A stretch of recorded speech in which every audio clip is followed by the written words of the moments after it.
Hello friends, welcome back to படி and footy channel. இன்றைக்கி நம்ம ஒரு அட்டகாசமான மஷ்ரூம் ரெசிபி தான் பார்க்க போகிறோம். குயிக்காக செஞ்சிடலாம். வாங்க எப்படி செய்யலாம்னு பார்க்கலாம். ஃபஸ்ட்டு ஒரு 4 வெங்காயம் எடுத்துக்கோங்க, 3 தக்காளி எடுத்துக்கோங்க.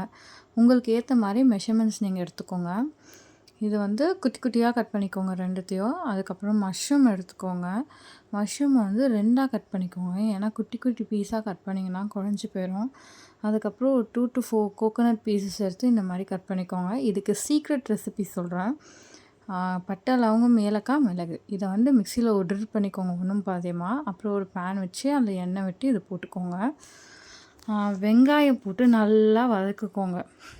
வெங்காயம் நல்லா வதக்குன அப்புறமா டொமேட்டோ ஆட் பண்ணுங்கள். கொஞ்சம் கல் உப்பு ஆட் பண்ணிக்கோங்க அதிலையே. இதை வந்து நம்ம மிக்சியில் போட்டு பேஸ்ட்டாக தான் அரைக்க போகிறோம். அதனால் நல்லா பச்சை வாசனை போகிற அளவுக்கு வதக்கிக்கோங்க. அதுக்கப்புறம் எடுத்து ஓரமாக வச்சுக்கோங்க. அதுக்கப்புறம் ஒரு பேன் வச்சு கொஞ்சம் எண்ணெய் விட்டு அந்த சீக்ரெட் மசாலா போட்டுருங்க.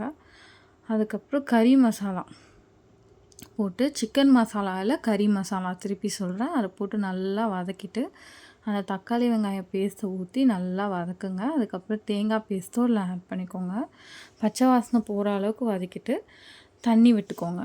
தண்ணி விட்டு கொதிச்சோன்னா இந்த மாதிரி வரும். இந்த பேஸ்ட் மாதிரி வரும்போது மஷ்ரூம் ஆட் பண்ணிக்கோங்க. அதுலேருந்தே தண்ணி வரும். இந்த மாதிரி தலபுலன்னு கொதிக்கும் போது சப்பாத்தி கூட வச்சு சாப்பிட்டு பாருங்கள். அடடே சும்மா வேறு மாதிரி இருக்குங்க. அட்லீஸ்ட் ஒன்ஸ் ட்ரை பண்ணி பாருங்கள், எப்படி இருக்குதுன்னு சொல்லுங்கள். இது வந்து நீங்கள் பிரேக்ஃபாஸ்ட் குழந்தைங்களுக்காகவும் கொடுக்கலாம், லஞ்ச் பாக்ஸ் ரெசிபியாகவும் பேக் பண்ணி தரலாம். இந்த மாதிரி இன்னும் ஈஸியான ரெசிபி நம்ம சேனலில் பார்க்குறதுக்கு நீங்கள் லைக் அண்ட் சப்ஸ்கிரைப் பண்ணிக்கோங்க. தேங்க்யூ.